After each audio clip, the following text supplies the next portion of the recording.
لله رب العالمين والصلاة والسلام على سيد المرسلين أما بعد فأعوذ بالله من الشيطان الرجيم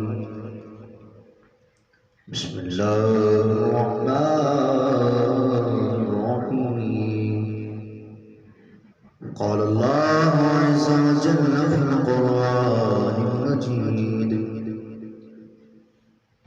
يا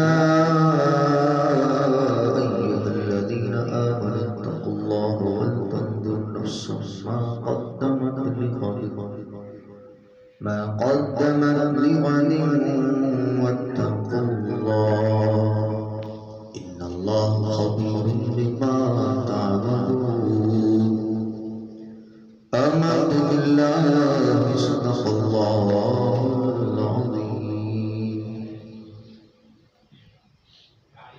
إن الله وملائكته يصلون على النبي يا أيها الذين آمنوا صلوا عليه وسلموا تسليما پڑھیے الصلاة والسلام عليك يا رسول الله الصلاة والسلام عليك يا حبيب الله الصلاة والسلام عليك يا نبي الله وعلى آله وأصحابه يا نور الله محترم پیارے بھائیو، اللہ رب العزت کی فضل و کرم سے، رب کریم کی عطا کردہ توفیق و سعادت سے آج کی مبارک محفل میں ہم سب حاضر اللہ تعالیٰ ہم سب کی حاضری کو اپنی بارگاہ میں قبول و منظور فرمائے۔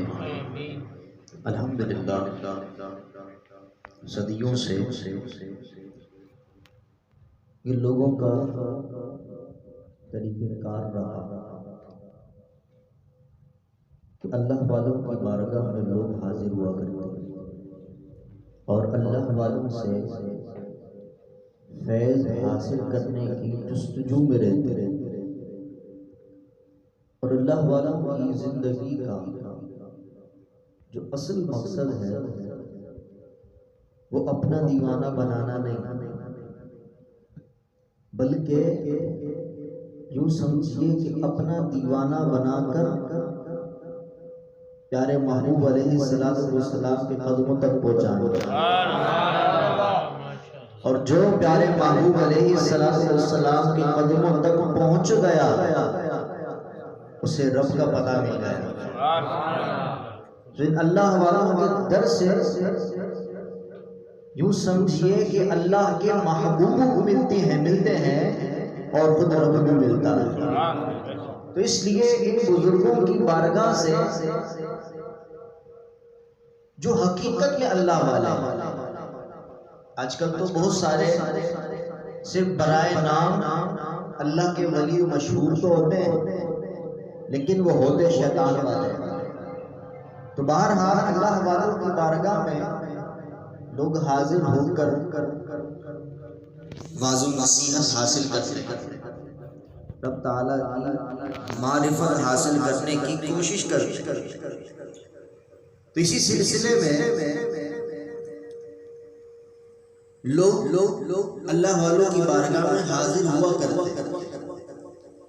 چنانچہ ایک مالدار شخص حضرت سیدنا حاتم اصم رحمۃ اللہ تعالی علیہ کی بارگاہ میں حاضر ہوا، اور جو حقیقی اللہ والے ہوتے ہیں یوں سمجھیے کہ انہیں مال و دولت سے کوئی سروکار نہیں ہوتا، ان کی نظر رب تعالیٰ کی ذات پر ہوتی ہے۔ اللہ والوں کی نظر لوگوں کی جیب پر نہیں ہوتی، ان کی نظر صرف اللہ تعالیٰ کی ذات پر ہوتی ہے۔ چنانچہ ایک شخص آپ کی بارگاہ میں حاضر ہوتا ہے اور عرض کرتا ہے کہ علی جان میری دعوت قبول فرمائیے۔ آپ انکار فرماتے ہیں، وہ اس اصرار پر ہوتا ہے کہ آپ میری دعوت قبول فرمائیں، میرے گھر تشریف لائیں، کچھ کھانا تناول فرمائیں۔ جب وہ اصرار پر آتا ہے تو آپ فرماتے ہیں کہ 3 شرطیں مانو گے تو آؤں گا۔ چنانچہ شرطیں منظور کر لی گئی کہ آپ جو بھی شرط رکھیں گے وہ مجھے منظور ہے۔ چنانچہ آپ نے پہلی شرط رکھی، جہاں چاہوں گا بیٹھوں گا۔ دوسری شرط، جو چاہوں گا کھاؤں گا۔ تیسری شرط، جو بولوں گا وہ کرنا پڑے گا۔ اب یہ 3 شرطیں تھیں۔ اب جناب شرطیں منظور ہونے کے بعد اس نے خوب شہرہ کیا، خوب لوگوں میں اس کی دعوت کو عام کیا۔ آپ بہت بڑے اللہ کے ولی تھے، بہت بڑے بزرگ تھے، آپ کی زیارت کے لیے دور دور سے لوگ آئے، لوگوں کا جمع غفیر تھا کہ آج فلاں شخص کے گھر وقت کے ولی حضرت سیدنا حاتم اعظم رحمۃ اللہ تعالی علیہ تشریف لائیں گے۔ چنانچہ جیسے ہی حضرت تشریف لاتے ہیں، جہاں لوگوں کی جوتیاں رکھی ہوتی ہیں وہاں بیٹھ جاتے ہیں، جہاں لوگوں کی جوتیاں رکھی ہوتی ہیں وہاں بیٹھ جاتے ہیں۔ اب شرط جو میزبان تھا وہ کچھ نہ کہہ سکا۔ اب کھانا لگایا گیا، بہترین قسم کے کھانے لگائے گئے۔ چنانچہ جب کھانا شروع ہوا تو آپ نے اپنی جھولی سے روٹی کا سوکھا ٹکڑا نکالا اور کھانا شروع کر دیا۔ اب شرط تھی، جو چاہوں گا کھاؤں گا، میزبان کچھ نہ کر سکتا۔ جب سب لوگوں نے کھانا کھا لیا، کھانا کھا لینے کے بعد آپ نے حکم فرمایا انگیٹھی اور چولہا لے آؤ، انگیٹھی اور توا لے آؤ۔ چنانچہ انگیٹھی لائی گئی، توا لایا گیا۔ جب وہ توا جل جل کر سرخ ہو گیا تو آپ رحمت اللہ تعالی علیہ اس پر کھڑے ہو گئے اور لوگوں سے کہنے لگے کہ آج روٹی کا سوکھا ٹکڑا کھایا ہے، اور نیچے تشریف لے آئے اور فرمانے لگے میں نے آج روٹی کا سوکھا ٹکڑا کھایا ہے اور اس کا حساب دیا ہے گویا کہ اب تم نے جو جو کھایا ہے، اب تمام لوگ باری باری اپنے کھانے کا حساب دیتے جائیں اور اس توے پر چڑھتے جائیں۔ لوگوں کی چیخیں نکل گئی، اس گرم انگارے پر، اس گرم توے پر ہم کیسے کھڑے ہو سکتے ہیں؟ ہماری تو مجال ہی نہیں۔ لوگ کہنے لگے آپ تو اللہ والے ہیں، یہ آپ کی کرامت ہے کہ آپ اس گرم توے پر کھڑے ہو گئے، ہمارے اندر اتنی طاقت و قدرت نہیں، نہ ہم اللہ والے نہ ہم کرامت دکھا سکتے۔ تو آپ فرمانے لگے کہ اس دن کو یاد کرو کہ جب سورج سوا نیزے پر ہوگا، زمین تانبے کی ہوگی، سورج آگ برسا رہا ہوگا، اس وقت جب اللہ تبارک و تعالیٰ تم سے اپنی نعمتوں کے بارے میں سوال کرے گا، یہ کرامت اس وقت کیسے پیدا ہو جائے گی؟ یہ کرامت اس وقت کیسے پیدا ہو جائے گی؟ لہذا اللہ تعالیٰ نے جتنی بھی نعمتیں عطا فرمائی ہیں ان نعمتوں کا صحیح استعمال کرو۔ جو اللہ تبارک و تعالیٰ کی نعمتوں کا درست استعمال کرے تو اللہ تبارک و تعالیٰ اس کے لیے آسانیاں بھی عطا فرماتا ہے اور یہ کوئی زبانی کلامی بات نہیں، بلکہ حدیث مبارکہ میں فرمایا گیا، یہ جو قیامت کے میدان کا منظر بیان فرمایا گیا، حدیث مبارکہ میں فرمایا کہ جب تک 5 سوالات نہیں کر لیے جائیں گے قدم اٹھا نہیں سکیں گے، اور یہی حالت ہوگی، زمین تانبے کی ہوگی۔ آج سورج میلوں دور ہے، لیکن جب گرمی کی شدت بڑھتی ہے زمین پر ننگے پاؤں کھڑا نہیں ہوا جاتا، لیکن اس قیامت کے میدان میں کھڑا ہونا پڑے گا جب تک خلاصی نہیں ہوگی اور 5 سوالات کون سے ہوں گے؟ تم نے زندگی کیسے بسر کی؟ یہ پہلا سوال ہوگا، تم نے زندگی کیسے بسر کی؟ دوسرا سوال ہوگا، تم نے جوانی کیسے گزاری؟ تیسرا سوال ہوگا، مال کہاں سے کمایا؟ چوتھا سوال ہوگا، کہاں خرچ کیا؟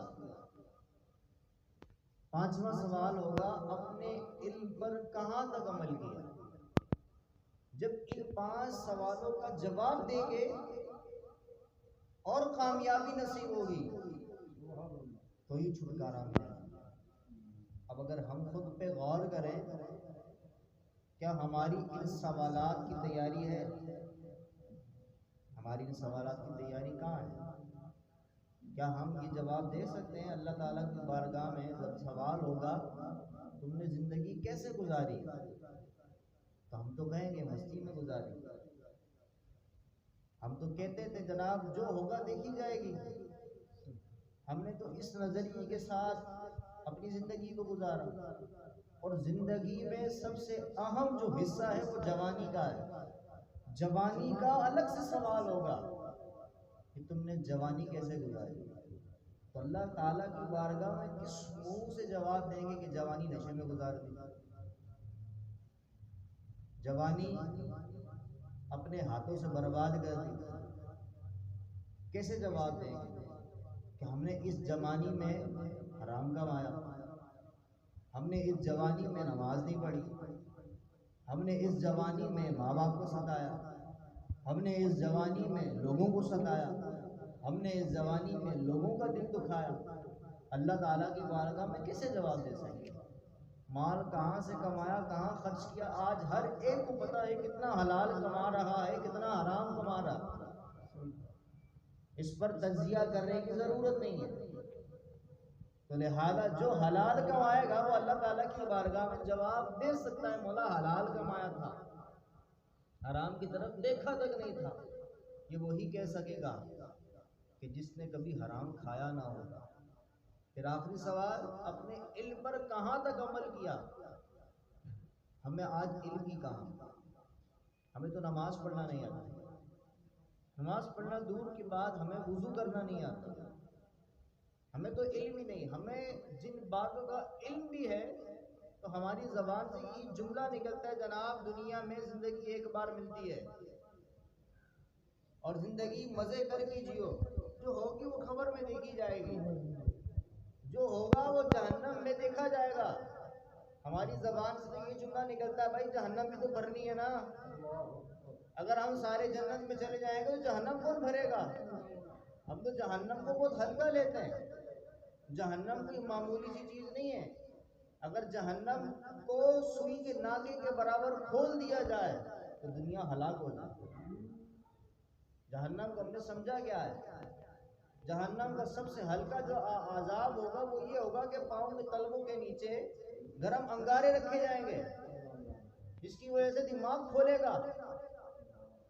جہنم کو ہم نے سمجھا کیا ہے؟ ہم بالکل معمولی سا لیتے ہیں۔